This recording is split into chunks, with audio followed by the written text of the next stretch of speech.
Yep, here we are. All right, so we're live? Yep, we're live now. We're live. Welcome, everybody, to the Doug and Fur Show. This is episode 3, and we are talking about the First Amendment. Let me put this down so that it doesn't distract us. Yes, Yeah. the First Amendment.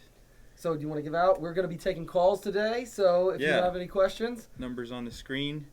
So you can call us, you can yell at us, or hopefully you don't yell at us, you just comment, and give us some thoughts, challenge us on things, so we can have open discussion. Yeah, absolutely. So, we're excited. This is going to be the first time we are taking calls, and we just love the idea of interactive calls.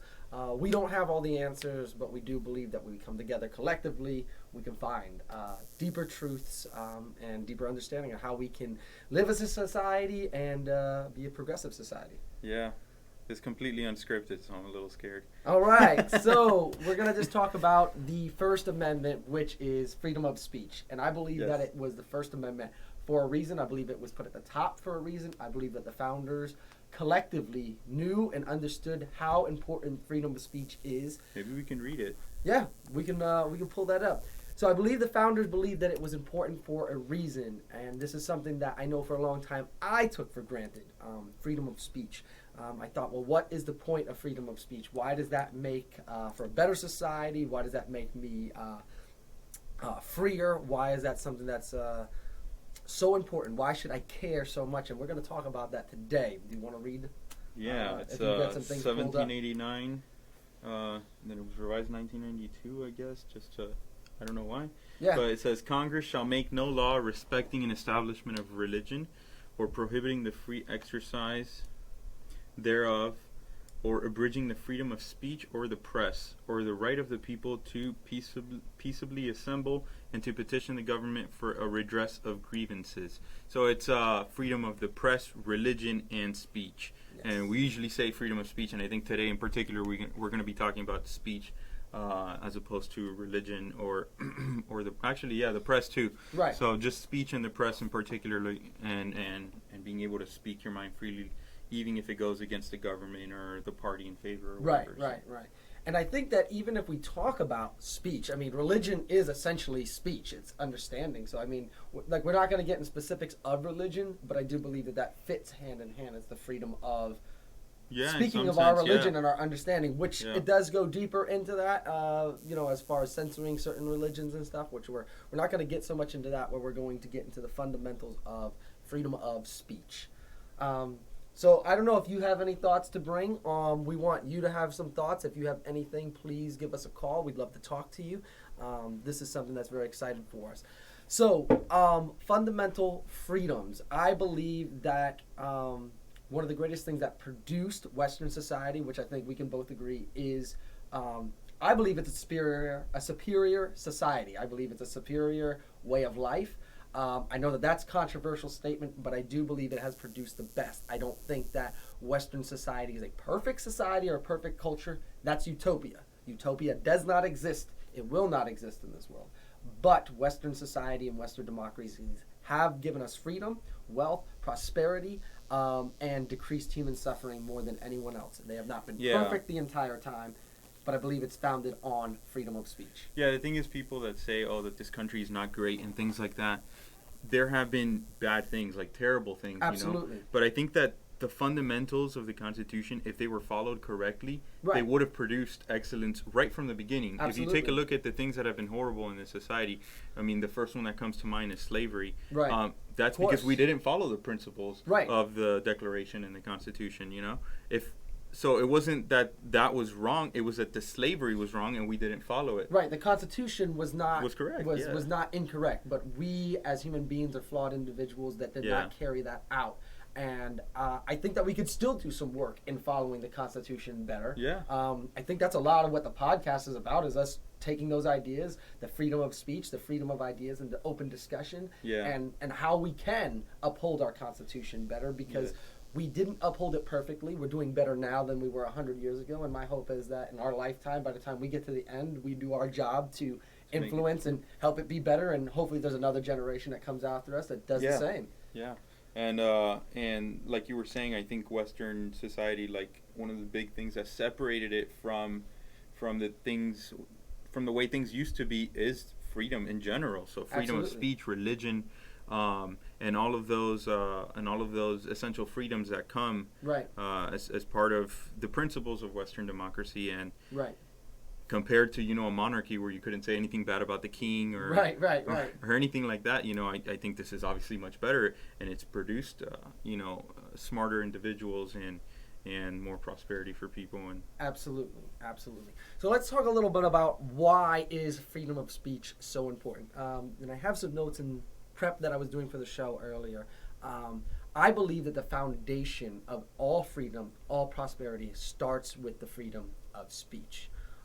And even as a believer and as a Christian, which I do believe this country was founded on Judeo-Christian values and Greek reason, I believe the two together is what really produced Western society when we go back and look at the foundations of the Enlightenment.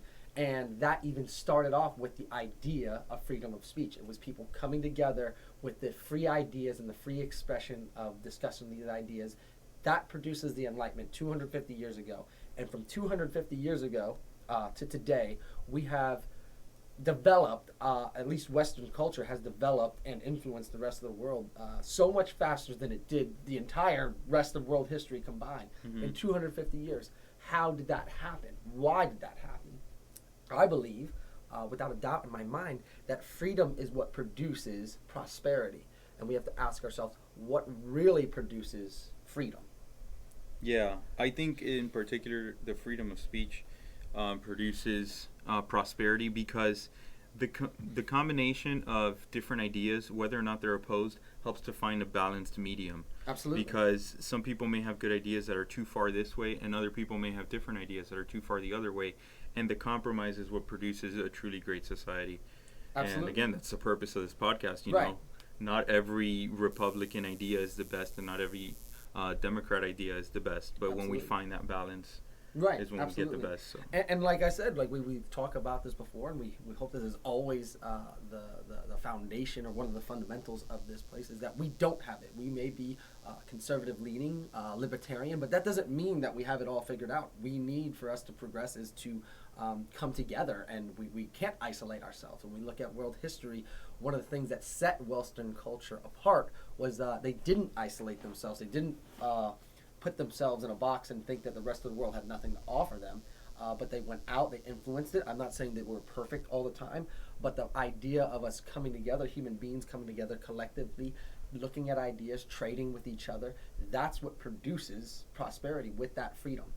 When we isolate ourselves, when we go into tribalism, that actually has made other nations go backwards or really delay their progression. So I think it's really important that we come together with the idea that we are welcoming people in that we disagree with, because we're believers in freedom of speech. And I want to always go back to one of the fundamental sayings is that I may disagree with with something that somebody says, but I want to die for the right to say it. Yeah, that's huge. That's huge, and I think that one of the biggest issues we're facing in the country right now is freedom of speech, because I think the U.S. government does an excellent job at not interfering with the press and at not interfering with the freedom of speech. That's the U.S. government. Right. But I mean, if you just look at the previous presidential election, the press was completely against the government. You know? Right. So and it was completely allowed. The government, I mean, the military didn't go in and silence them as they would have in olden times. But so I think the government is doing a good job there. But I think we're in a period of time in just like in history where companies have power. They do. Companies, I would say, have more power than the government. Yes, I would say so. Because, I mean, take the Disney Corporation, for instance, right? Yeah. They have so much money. Topic to talk about. If they decide to say, hey, we're not going to listen to laws, we don't believe in your laws, and we're going to do this if we want to, and we're going to hire a military because they have the money to do it. And well, that is illegal, but let's say they do it. Right.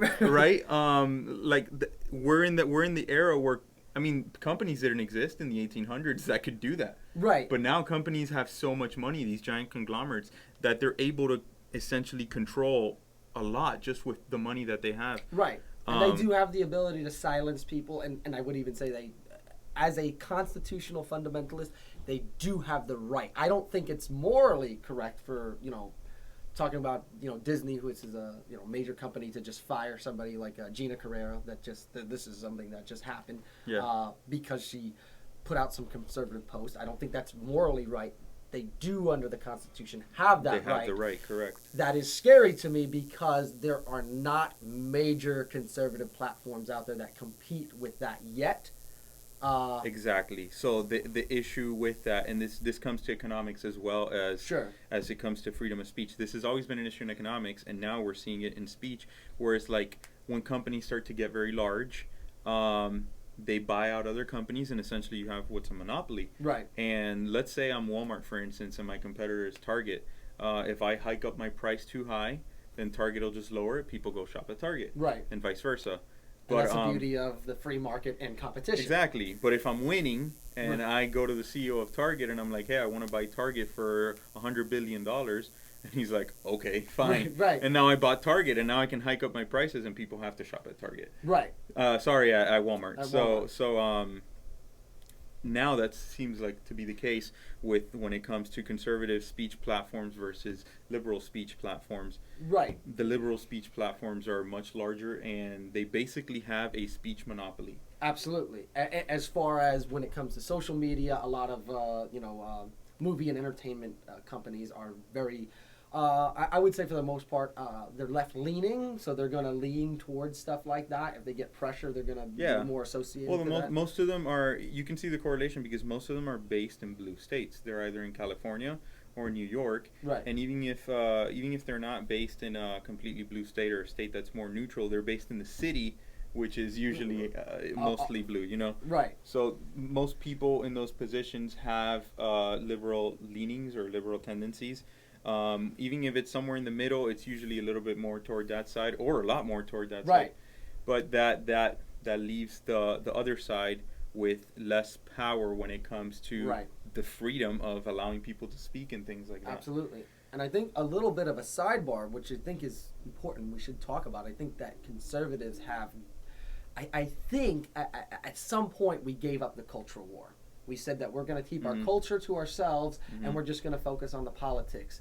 And the liberal aspect of it infiltrated the culture and stuck with the politics. And that's something that, obviously, this is one of the reasons we're doing this show. We want to, on a local level, our sphere, our people that we have the ability and are blessed to reach, whether it's 5 or 500 or whatever God decides to allow us to do. Yeah.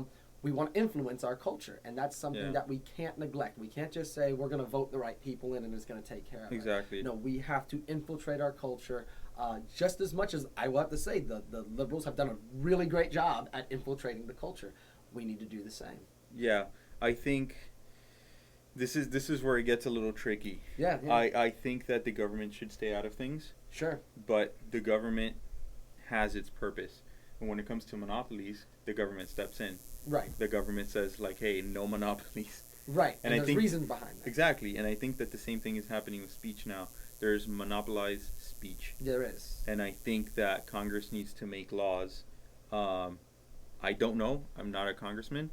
I don't know how they would go about this, but they would need to make laws to protect speech in social media platforms. Right. Because that is the way people speak now. Back then, they would go out to public squares, or they would do it in the media, or like TV, or whatever, right, and just say what you think. But right now, that doesn't happen. Right now, your speech platform is Instagram, Twitter, Facebook, and the other entertainment companies. Yeah, that's where we're at. Right. And when conservative platforms do try to come about and make things like Parler, right, then their AWS server gets shut down, right, and they get pulled off the Play Store and stuff like that. I understand the reasoning behind it, but that's just an example of how much is controlled by the other side. So like their reasoning was right that okay, they were responsible for inciting an insurrection, sure, right? And let's say that they were saying they were using Parler to do that. Exactly. So let's say they're right, fine. So that's why they did it. And real quick, for anybody who doesn't know, Parler was a social media site that was basically a conservative Twitter. It wasn't that liberals weren't allowed on there, but they were very pro. You could say whatever you want. They weren't going to ban you. Just a side note. Sorry. Yeah. No, that's good. And so what happened was they were saying that QAnon, which is a radical conservative group, they were meeting there and they were planning things out. So Sure. so obviously they can't ban Parler, but Parler hosts a service on Amazon Web Services. Right. So the Google Play Store, the Apple App Store, Right. they pulled their app out, and also AWS shut their servers down so people could not log on to Parler. Yeah, even if you just didn't use the app, you just went to the Even if you went through the website, yes. just through the website, yes. you were shut down because Amazon pulled it from their Exactly. servers. So at that point, Parler would have to, invest in creating their own servers and things like that. And yes, you do have a point. They can technically do it. But in today's society where things are so intermixed, like, that's a huge setback. They're not expecting AWS to shut them down. Right, exactly. That really sets them back. And I don't think that they should have done it personally. Right. I don't think so either. But even if they are justified in doing it, like, morally speaking, obviously they have the right to do it. But morally speaking, even if they're justified in doing it, that raises the question: it can happen again in the future for something else. Absolutely. So they could just say, like, I don't like that. Let's say the CEO of Parler decides to endorse a political candidate that AWS disagrees with, Right. and they can just cancel them. Right. And that comes to cancel culture. That's where we're at. Right. And I think one of the things is there is some laws. They need to be caught up. I forget what the actual law is, but it's publishers and platforms. Yeah, with communications platforms. And I forget what the actual law is. That you can look up publisher and platform laws on Google if you would like to. We have some Somebody questions? wants to join. Ethan, yeah, you can go ahead and call the number on the screen if you can't see it, because he wants to join, but because we're hosting this through the computer, you actually can't join here on Instagram Live. You would have to call us on the phone. So you can go ahead and call and we can talk to you. But that's good. Yeah, we definitely want to take some calls. Yeah. Give us a call. While we're waiting for him, we'll just talk real quick about publishers and platforms. There are certain protections for publishers, which would be basically your right to edit speech. But if you're going to develop a company that is a platform, you don't have the right to edit speech. Now, there's one notation in the clause that was very vague, and I forget the exact wording, but it was more or less, it was very vague in the sense that I think it was said something to the matter of like a threatening speech or Yeah. disrespectful speech, and that's very vague. What is that like? Do we, that can say or offensive speech? I think it was what it was. So it's like, okay, do we want pornography taken down off our sites? Well, yes, we can edit that because we want to be, a public square. That's not a place that for children to be. That's where it gets tricky. But at that point, when you say offensive, well, we can just say anything I disagree with is offensive and say that that's offensive, which is a reality. Like, things I disagree with are offensive to me. At what point do I draw the line of telling somebody that they have to be quiet? Yeah, I think with something like that, you would have to be even across the board. It would have to be an even blanket statement. Right. So, like, if you say, I'm canceling this person or I'm deleting their tweet or their post because they used hate speech, right, and they used the N-word or they talked about black people in a negative manner, right, then if someone talks about white people in a negative manner, they should also apply the same policies. And if they don't, then you can see where the tendencies lie. Right, but that's also the difference between a publisher and a platform. There are certain protections that a platform has that a publisher doesn't. A platform is basically, I'm going on a platform, I'm held accountable for what I say on the platform, not the company. But as a publisher, if you publish something that I say, both of us can be held liable. Yeah, so the point is to prosecute the individual responsible. If you're being protected as a platform and you're not being held responsible, why would you be taking that person off? The authority should be going directly to the source of what said it. Yeah. The reality is that they just didn't like what was being said, and they're canceling them. Yeah. That's what I don't like. That's something that obviously needs to be updated. That law was written in 1999, so we're about 22 years behind at this point. So yes, Congress, we need to vote, and this is something that needs to be brought up into the public sphere and political talk of. We need to vote on Congress and Senate members that are going to talk about this, and even presidential elections that are going to talk about. I forget the exact clause. Forgive me for that. like I said, this is spontaneous. There's things that I have notes on, things I didn't. But that is something that we need to be important. Yeah. Publishers and platform laws. How do we go about it? We need to elect congressmen, senators, and even our presidential elections need to be focused around that. That's very important. That's a very huge vital talking point. to And to our freedoms. And it's something that's so big that we don't talk about. And like, I feel like we need to focus on the right things. There are some things we're focusing on that aren't as important, and Congress is making laws on things that are like, that's really not important. Let's focus on something that's more important, such as this. And just let me, if you disagree with what we're saying about Congress interfering with a company's right to edit free speech, Right. picture this. Picture that the major communications companies like T-Mobile, AT&T, Sprint, Verizon. So cell phones. Yes. Imagine that they all come together and they are like-minded when it comes to politics, and they disagree, or they don't want anyone talking about abortion. On the cell phone. Yeah, on the cell phone. So They don't personal want phone calls between me and you talking about abortion, they don't want it. Yeah. So let's say they use speech recognition and AI to determine what you're texting, and whenever they see any of those keywords or tendencies, or they hear you talking about anything like that, they either drop your call or don't send your text, right? And that can't happen now because I think of that law that you were talking about. It's the same law. They're a Yeah. platform. They cannot be held accountable. If me and you plan to rob a bank, which we wouldn't, They're not held they cannot accountable, be held accountable because they're not publishing what we're saying. Exactly. They're not censoring. That's what a publisher does. It literally is censoring what they want to be put out. That's Yeah. what books are. That's what publishers produce. Exactly. Platforms allow people to interact in speech, and they should be free. If they commit crimes on that platform, the authorities need to go to not the company, but the individuals directly. Exactly. That's the difference. And yes, our laws need to be updated. Unfortunately, that's a law. But I mean, what I'm saying is, if you disagree with that, I mean, imagine if it weren't a law, Right. And you're talking to your friend about things like this, and Right. and you get completely shut down and you can't talk anymore.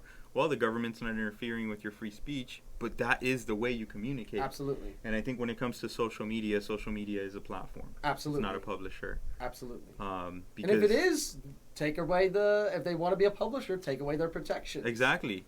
If they want to be publishers, then sure, take down everyone's free speech, and if you do leave up something, and then something bad comes as a result of it, then you get prosecuted. Right. The company will get prosecuted, and that would also make way, because I love the free market, and I love capitalism.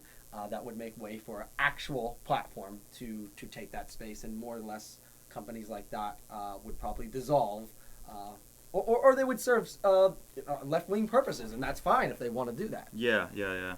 I think that market or company evolution would take place there, and things Absolutely. would just play out. Okay. So I want to talk a little bit about hate speech. Do we want... and let's just talk about speech. Like, we have always had laws against threats and inciting violence. Yeah, of course. So we just want to be clear. Freedom of speech doesn't mean that I'm allowed to threaten somebody. I'm not allowed to tell somebody I'm going to kill them. No, I can be prosecuted for that. That's assault. I'm not allowed to tell somebody... Well, even if I don't do it, I'm not allowed to say it. I'm not allowed to threat. In Florida, that's called assault. I don't right. know what it's called in other states. Right. So there are certain things that we're allowed to say. We're not allowed to incite violence. And inciting violence is always going to be left up to a court's decision. But the reality is we all need to be mature individuals about this and realize that, yes, you're not allowed to basically talk about doing somebody physical harm. Yeah, you can't go to or an area, stealing their exactly. stuff. So basically going back to the foundational principles that the Constitution protects life, liberty, and property. I'm not allowed to talk about taking those away. So those are basically where you're going to find yourself in a court, and a judge will prosecute you based on evidence that's shown you talking against directly taking one of those things away. And now there's so much gray area there. Right. Because, in today's culture, we will say, dude, if you touch my cat, I'm going to kill you. And you don't literally mean that you're going to kill them. Right. So there's so much gray area. If the person doesn't like you, they can lie and say that they misinterpreted your expression. Right. Absolutely. Or take I forgot what the lady's name was when Trump was elected in 2016. She was holding Trump's bloody head or something on Oh, TV. yes, yeah. She had like an art piece, and she was Yeah. saying, "Oh, this is art." And Yeah, it was a exactly. That's such a decapitated. It was it was in a studio. She had a decapitated. I don't know, mannequin head that was yeah bloody, and it was very clearly a picture of Donald Trump. yeah And essentially, that was protected under the freedom of speech. She was saying, because she said it was art. right? She said it was art, and she didn't actually say she was going to kill him. She didn't say she would just. It was simply just a picture. I thought it was highly inappropriate. I don't know where that line is drawn for that. That is a gray area. Exactly. It's a super gray area. Like, you don't have to say that you're going to kill someone, or you don't have to verbally say, like, threaten someone. But what if I'm in an airplane and I'm playing a video game on my laptop, and the video game I'm playing is Grand Theft Auto, and I repeatedly crash into some towers or something? Right. Like, I'm sorry, I'm just playing a game, you know? Right. So it's such a gray area. Right, and that's also one of the things we do have to talk about our Constitution. Freedom is there's more than just freedom. Like, our Constitution was very clearly said that it is for a moral and religious people. So yes, there's a politics side of it, but there's a cultural side of it. Mm-hmm. Also, one of the things we're trying to do, we want to influence the culture. We need to be a moral and religious people, and there are some things that, as a good person, you just don't do. That even goes into our Christian background. We do believe in fathering the fatherless, which is very essentially being a pillar of the community where you are. It's not necessarily somebody who just doesn't have a father, although we definitely should be, as men, filling in those gaps. Yeah. But it's being a pillar of your community, influencing it in a good moral way, and essentially treating others how you want to be treated. So that being said, we cannot have freedom if we're not a moral people. We cannot have it. Freedom does require us to be moral. But that's not something that can be done from a political standpoint. That can only be done from a cultural standpoint, where people have the freedom to choose, do I want to be this way, or do I not want to do that way? Because there's so many technicalities. Right. Then again, when you look at laws, they're based on what people believe to be morals. Absolutely. What the majority believes to be morals. And a lot of laws were based on Christian beliefs because most people were Christian. And that's where their morals lie. Right. I believe that a person that is not religious could be moral. Absolutely. But if you start technically looking at it, I'm like, hey, this atheist Johnny is moral. Right. But why do I think he's moral? Because his morals align with mine, which are Christian. Right. And the moment they don't, I start to think that they're immoral, and vice versa. Right. So it's like it's so tricky. Like, I think morality is just a very tricky subject. Right. I mean, morals and values essentially come from ideologies. That's just the reality. They don't form out of nowhere. If you have very secular ideologies, or let's just say secular values, they come from ideologies. Yeah. They're not just something that human beings just formed on their own and then created a culture. There's actual written down ideologies that people wrote down, influenced the culture. Just like Christianity. Why do I believe slavery is bad? Why does anybody believe slavery is bad? We know that from the Bible. The Bible teaches that. Even though the Bible talks about slavery, and yes, we can have that whole argument. Yeah, but the reality is that Testament. just because the Bible talks about slavery, it's because slavery existed then. But the Bible's very clear that God has created the human being to be free. Yeah. And that is how we know slavery is bad, is because Christianity. That's how the whole world knows it's bad, because the whole world was universal. Slavery was a universal thing. And when people misquote, and they'll say like, "Oh, Jesus says like slaves obey your masters," and like people misquote things like that and say like, "Oh, well, the Bible's saying that slavery is okay," right? And it's not. It's like out of context. It's completely out of context. We have to also remember that this was written to a society and culture of people where slavery was okay. And what was God after? He wasn't actually after the physical freedom. He's after the freedom of our hearts. Because I can be enslaved here today by money. I can be enslaved by anything that is my heart's true affection. And my true freedom is in my heart, which is regardless of my outside circumstances. I'm truly free in Christ. And that was the main reason he came. That's the main reason why so many people were disappointed when he came, because they thought it was going to be this whole like a physical liberation. But it was really the heart liberation. But the point is, when we get the heart right, that's when we get true freedom in the physical. Yeah. But that's done in the culture. but even from other, like, even looking at other religions, um, and agnostics and atheists and Sure. Buddhists and Muslims, I think most people now agree that slavery is bad. Right. But how do you know that if you existed 500 years ago that you wouldn't be in favor of slavery? Right. You're only against it now because you grew up being taught that it was bad. And Right. it is bad. But that just goes to show that your morals come with the way that you're taught. Absolutely. And then you also have inherent morals that cause you to question certain things, but that comes from your empathy. Because that was the problem. I mean, people were taught, like, hey, this is just the way life is. Right, like, right. You own slaves. And this is just the way life is. You mistreat slaves.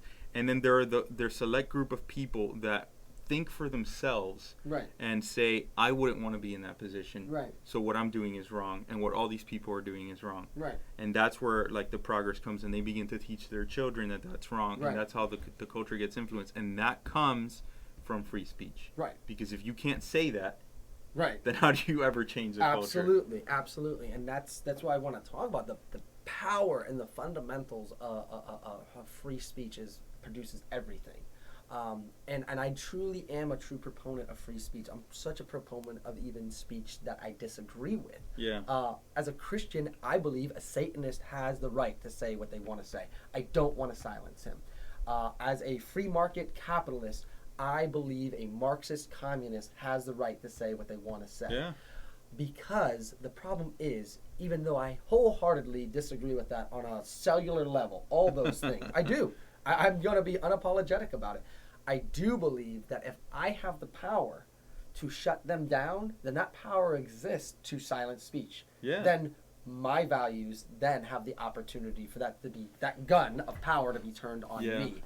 And the reality is that I believe truth is superior to all lies. And if you allow free speech, now we have a fighting chance for all the truths to silence lies. And that's something that we have to have faith in. Do we believe, and I don't mean this by anything controversial, we all believe that our values are superior.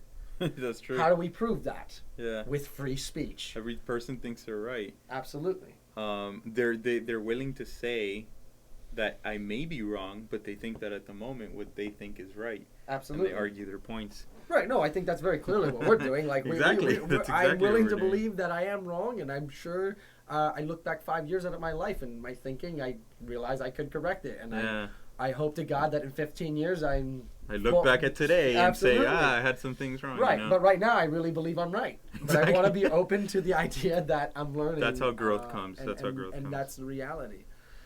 So, And I was going to talk about today's culture when it comes to canceling people. sure. Oh, you have some notes? I do have some notes. Okay, you go first. Yeah. So one of the most important things about speech is, that we talked about this, that if we restrict speech, that's going to cause slavery, and that's just the reality. We've looked at other places in this country, not in this country, in other Western countries. Let me interrupt you really quick. When Go you ahead. say slavery, you don't mean in the sense like it was back Well, then, right? I believe that it leads to that. I believe Really? that I honestly do. Let me just give you, for example, right now. So let's talk about Germany. Let's talk about Nazi Germany. They were restricting speech at one point in Nazi Germany. They were restricting speech. And True. it was we have to think about this. Nazi Germany, it was a developed nation. This is only 80 years ago. There's people alive today that were there. witnessed this. This was a wealthy, yes, they had economic problems, but on a global standard at that time, it was considered a wealthy, educated nation. And, it was not looked at to be, some type of, ancient barbarian culture. Mhm. Okay, we look at that and we think that we're so far past that. We look at cultures from 500 years ago or 1,000 years ago, and we're like, man, they were just barbarians. Yeah. The reality is that human nature has not changed.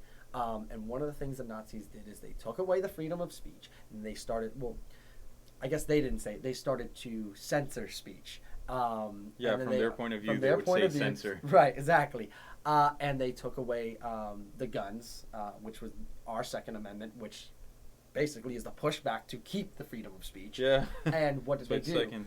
So that's exactly what happened. There was massive slavery that was happening under the Nazi Germanies, and then exterminations. Yeah, Really probably one of the worse, worst forms of in history of what human beings can do to another on a massive scale. Yeah. And it started with that.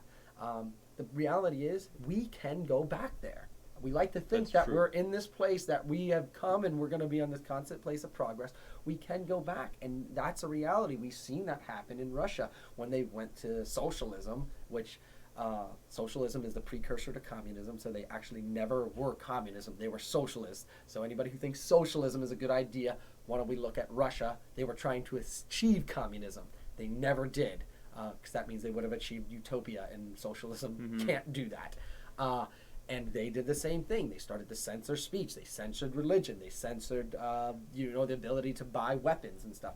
And, how many millions? I think the grand total right now for all communism, or let's not say all communism, but we talk about China, we talk about Russia, is over 100 million. And then we're going to add the Holocaust and what happened in Nazi Germany. We're getting into well over 100 million people are dead because silence, voices were silenced. And Whether truth was by silenced. political execution or starvation or things like that. Absolutely. And I believe that it's so important to bring us back. Not to bring us back, but I think it's so important for us to realize that this is one of the last countries that truly has the freedom of speech. A lot of our other Western democracies, when we look at Germany, there's a lot of things that maybe I would agree with being censored. Let's just give an example. The idea that all swastikas and Nazi propaganda, those books are banned in Germany. A lot of even documentaries on Nazi Germany, certain documentaries that were showing the propaganda and the things that Germany was doing at that time, they're all banned there. I don't like any of those things. I think those were evil and they were horrible. What I don't like, though, is the power to censor speech. That means one day my Christian values can be censored. That means one day the free market can be censored.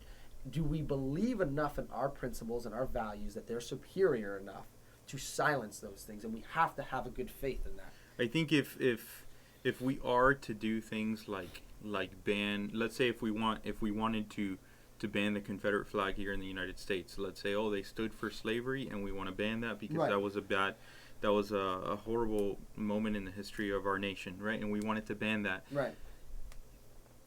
What's to say that we can't ban something else in the future that is not bad? Right. The power to ban is universal. Yes. It's all great until it's things that I agree with being banned. Exactly. And I think people that agree with canceling other people and cancel culture and banning things aren't applying the same logic to themselves. Like, if you are someone that agrees with Gina, what was her last name? I believe it's Gina Guerrero. I'll look that up. If you're someone that agrees with her being canceled for her posts or her views they're or literally whatever. just tweets. I read some of them. They weren't even that bad. Not at all. They were just taken out of context. I mean, I'm sure some of them were. I didn't read all of them, so I'm sure. I did read them all, and I will say that it was nothing racist, nothing homophobic, and she's actually very cleared up some of the things that were taken out of context. And she very publicly said, "This is not what I meant. This is what I meant." Yeah, I know what you're talking about. And I actually watched an entire interview on it. I mean, it was literally somebody who disagreed. It was clear by her posts weren't bad, but it was clear that she was Gina right-leaning. Gina Carano, yeah. Yes. It was clear that she leaned right. Yes, it was wasn't. very They weren't clear bad that posts. she was a conservative. Exactly. So if you're someone who thinks like, oh great, she got canceled, right? Not whether or not the company has the right to do that, but that you think it was actually good that she got canceled. Well, picture it the other way around. Absolutely. Like, if you start thinking about the other way around, what about someone who says Black Lives Matter and then they get canceled for saying Black Lives Matter? Would you like that? Right. Would you want that? So I think the people that are saying, oh, it's good that she got canceled, it's good, you're not applying the same logic to yourself and to what you agree with. So Right. And people who are in this business and believing that that's a good thing, that gun can be very easily turned around on you. No, and it will. And that's the it problem. will, because it's all about money. Once the money's on the other side, they're going to silence you. Absolutely. And that's something that we have to also be aware of. We're also in a political checks and balance that we very easily can elect a leader that's on the other side of the spectrum. Yeah. And maybe that leader will agree with, do some things that I agree with. I still don't want that power. Exactly. because I know that government gun, because at the end of every law is essentially a gun. If I just keep refusing it, I'm going to die. You know, I mean, if I refuse to pay my taxes and they confiscate my money and I keep harboring it and then they come to try to arrest me and I say, no, I'm not going, you know, eventually it ends at the end of a gun. That's every law is at the end of a gun, and that's the reality. I don't want that power of that gun turned on my freedom of speech, so I don't want it turned on anybody else. That can be happen that's the centerpiece of the First Amendment. That's what's going to keep freedom continuing to go. And one of the things that's very discouraging to me, not so far in this country, there's a lot of people who do want to censor speech. Thank God we have the Constitution, and we seem to have a Supreme Court who really are originalist in that, and so I'm very thankful for that. Other Western nations don't have that. Like we were saying, in Germany, there's a lot of things that they censored that maybe are things I agree with, but there are some things that now I disagree with. Right now in Germany, it's illegal for you to homeschool your children. And what's the whole message behind it? Yeah. Why? Because they don't want...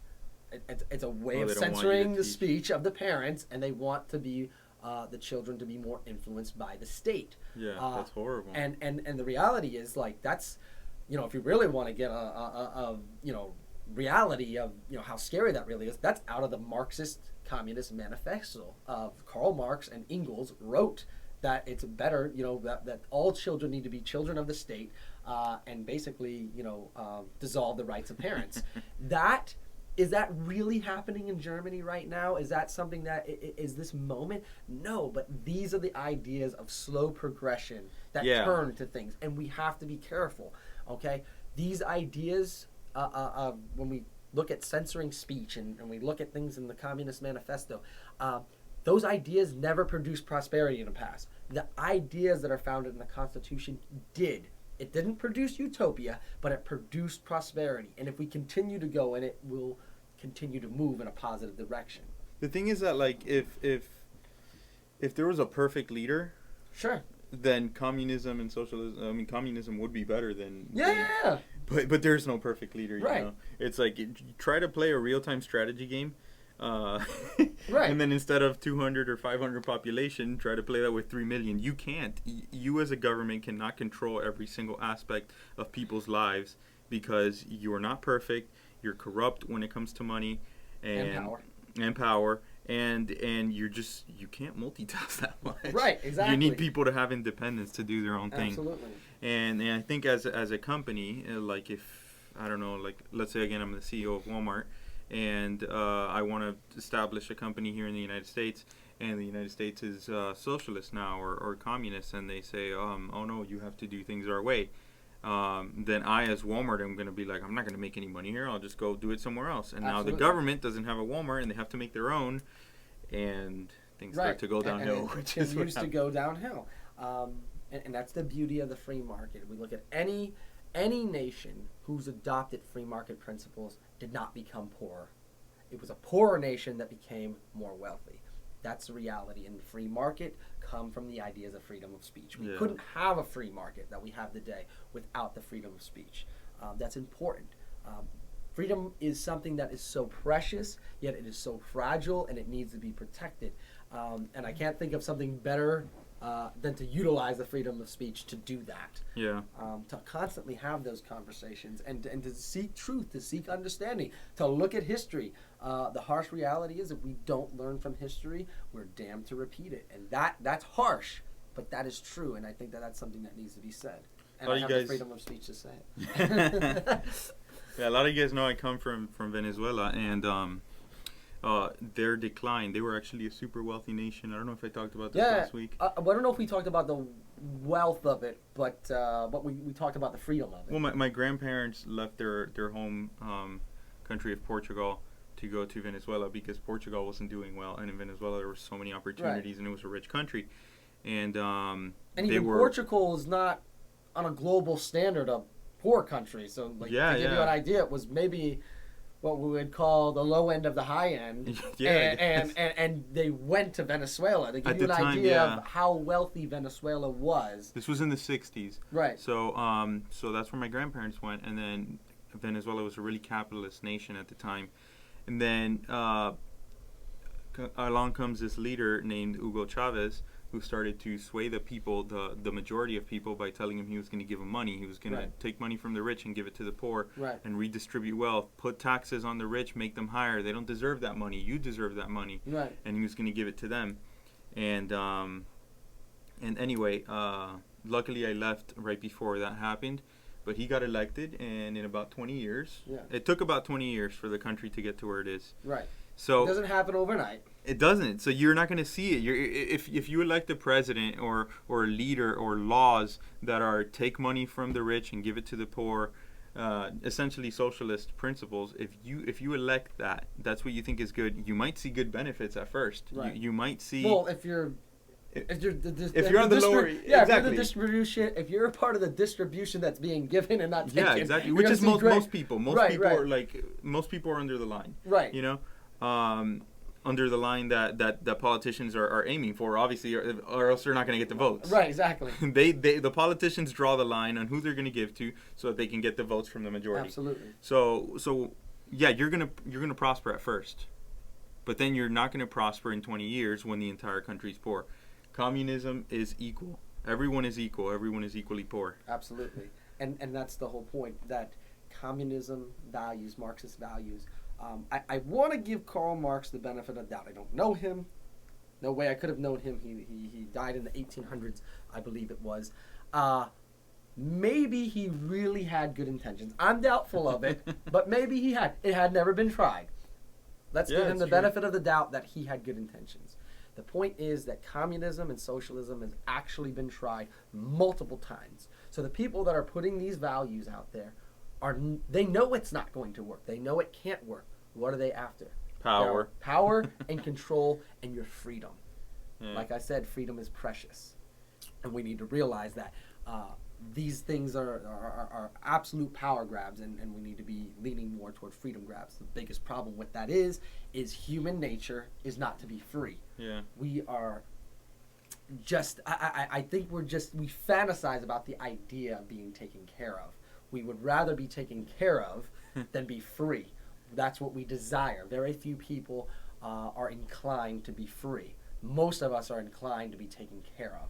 And when we're told the lie that we're being taken care of, it's at the cost of our freedom. Yeah, until it actually happens, and then now they have full power. It's like you want to be taken care of until you're told you can't do this, and you're like, never mind, I want freedom. Absolutely, and that's the reality. That's where that ends up. And so we are freedom lovers because we believe that is best for society. It's best for the human being.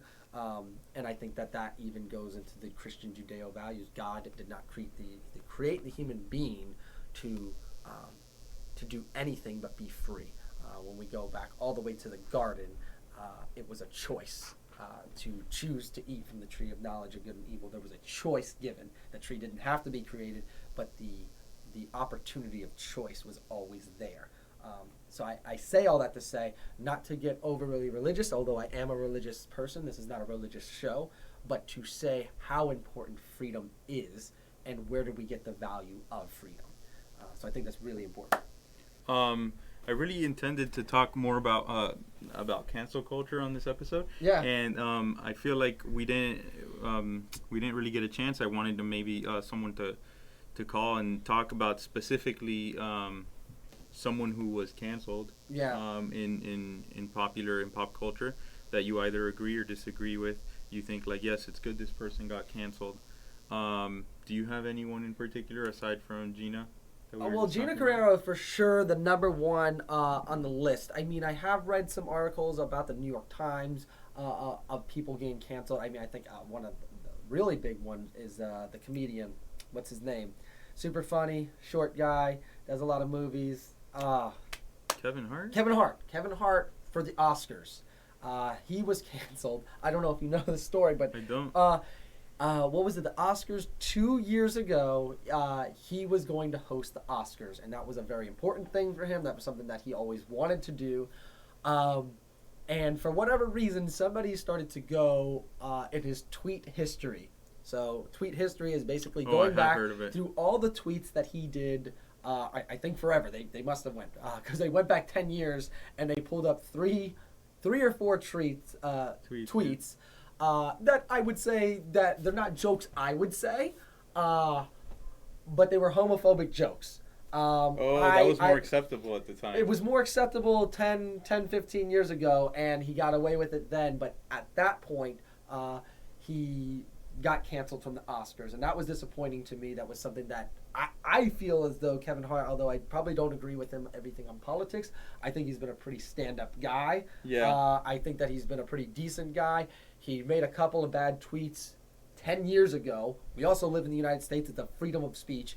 I really hate the idea of somebody going after someone's dream because of something he said That's crazy. 10 years ago in a joking way. And it was a joke. I don't, like I said, I'm not here to defend the joke and say that it was morally the right thing to say. I wouldn't have chose to say it.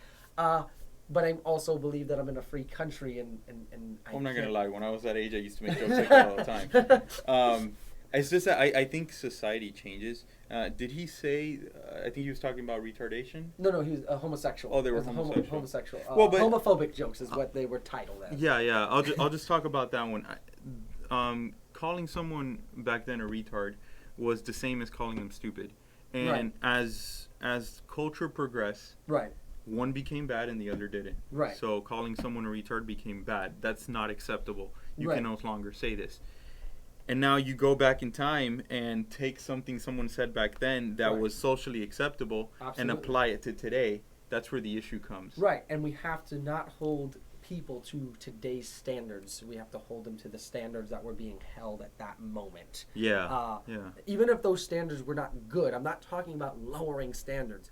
The reality is that we as people, we accept what culture accepts. Yeah. So it's way different than doing something today that is completely unacceptable that was acceptable 10, 15, 20 years ago. Yeah. The chances are, if it was acceptable today, you probably wouldn't see much of a problem with it. Exactly. And that is human nature. I know that we are all hell-bent on being this Puritan and we're wonderful and we don't have any issues. No, and it's... but we're not. We typically do accept what's culturally acceptable. Yeah. So there's no way, and I think it's completely unfair to hold someone to a standard, today's standard, that lived 500 years ago or even, like we see, 10, 15 years ago. Yeah. I think it's good that we progress when it comes to morality, and I think it's like if we want to take that word and make it bad, fine. But then don't take when someone said it back then when it wasn't bad and apply it to today. Now, does Kevin Hart say those things today? What was it that he called someone gay or something? He said faggot. Oh, okay, yeah, that's one. Don't cancel me for that because I've also heard of somebody getting canceled for literally quoting what was said and not using the word directly. But I don't care because I'm a freedom of speech lawyer. So we have our own podcast. If Instagram wants to shut down the 500 views, at least that's good. We haven't been shut down by Instagram, so. And I hope we don't. I mean, I think we're trying to meet in the middle. Right. But yeah, so that word, I mean, as someone who lived through those times, that word was completely socially acceptable back then. And then we took it and said, this word is wrong. Right. Fine, then we won't say this word anymore. Right. But don't take that from back then and apply it to today. You know? Right. So, that applies to many words. And I think... I saw a video by a guy named Vsauce, and I was talking to my wife about this. So if she sees this podcast, she's going to be like, Fernando, you're talking about this again? But he was talking about bad words and like the history of bad words. Right. And I think it was the S word that didn't used to be a bad word or something like that. Right. And eventually it did. And that took hundreds of years, obviously. Right. But now with technology with society and the internet, we move a lot faster. Right. So back then, something that was bad 200 years ago, or wasn't bad 200 years ago, is bad 200 years later. Now, something that wasn't bad 10 years ago is bad now. Absolutely. It moves faster, so it's people are still alive that were used to a way of speaking that is no longer appropriate. Right. It didn't take a generation. It took It took a 10 couple years. So, you know? So I think instead of attacking them, we have to give them a moment to adapt and get used to the way things are. If someone says a word that isn't socially acceptable, that was socially acceptable now, I think it would be better to correct them, to let them know that it's wrong, and for them not to do it in the future instead of canceling them. And then if they continue to do it, obviously you take the appropriate action. But Right. And yeah, no, like we said, we disagree with cancel culture. I don't want to see anybody's livelihood taken away. But the reality is that I've seen it now. That was usually been a left-wing thing that was happening. Left wings doing, Canceling right wing. and I don't even want to say liberals. I want to say actual leftists. And I do believe there's a difference between somebody who is a, classical liberal who would believe in, freedom of speech and freedom of expression. We would share those values. We disagree on tax rates and things like that. Mm-hmm. But once you start disagreeing with freedom of speech, I would say you're probably a leftist. So it was more of a leftist value of people going after individuals' jobs or TV shows advertisers, Mm-hmm. or like even trying to get AT&T Uverse to pull Fox News off their platform, so Fox News doesn't exist anymore. Yeah, These are that's actual crazy. things that have happened. One of the things is that now I'm seeing that is now conservatives are going after leftists with that. Which I gotta say, well, what did you think was gonna happen? They were just gonna, conservatives are gonna roll over and let this happen. The reality is, I don't think we should be doing this. Me neither, I don't want us to treat each other, Let them speak. to the point where we're gonna take somebody's livelihood away. To the point where we want to say, hey, this is a person that has kids and they're providing a lifestyle for them and taking that from them because I disagreed with something they said. No, and not just their livelihood you're taking away, you're also setting a precedent for everyone else to walk on eggshells. Right. They can only say what you agree with, and if they don't, then they get canceled. So you're essentially removing free speech. And I'm not going to sit here and say that, yes, although you're right in that it was leftist canceling conservatives. Right. I believe that that's human nature, and if Right. conservatives held the power, then Right. conservatives might have done it to leftists. Right. No, and it has happened. There was a I forget this girl. She just she was very into the cancel culture. I forget she was some TikToker. I can't remember her name, but then she was graduating from Harvard, and then she goes on to tell everybody about this great job she was having, and she just gets this great job, and then she actually said something that I think was actually it was extremely graphically violent about conservatives, and I forget the exact wording that she said. And there was a mob of angry conservatives who went after her and found her job and got her fired before she even started. I strongly disagreed with this girl politically. I strongly think what she said were actually horrible and evil. The actual things that they sent to her new employer were absolutely horrendous.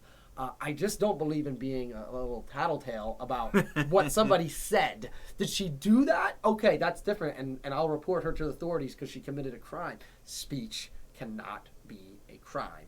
Yeah, I agree.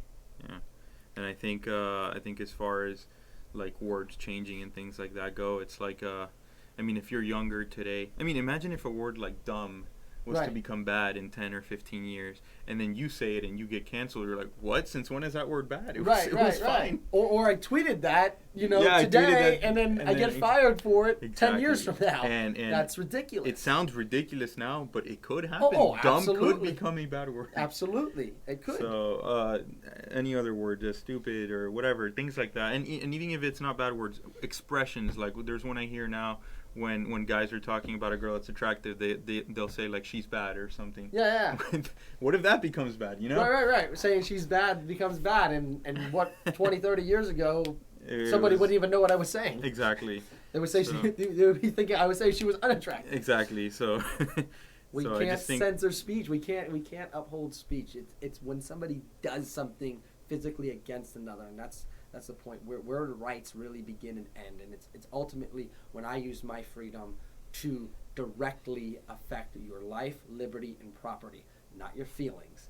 Same goes for me. That means I have to accept that there's going to be things that are said or even done that don't make me feel that good. But as long as it's not taking my life, my liberty, or my property, I have to be okay with it. And it would do well as if we as a society accept that. Yeah. So Hey, we're towards the end here. yeah, but, I think that only a few people joined, and most people end up watching it later. yeah. So we'll have the number up next time as well. But Yeah. I think if you have questions or if you want to be on or anything like that, DM us throughout the week. Yeah. We'd love to have you on and talk to you about it and make Yeah. a time for that for sure. Or even if you just send us the question or you talk to us separately and we can actually address it in the next segment. Obviously, we prefer if you call, but Yeah. but if you can or you don't see it or whatever, just send it over our way and we can address it All next right. time. But I think that's what we got. Yeah, it's been a great show, man. So please reach out. This is the Doug and Fur Show. Until next time.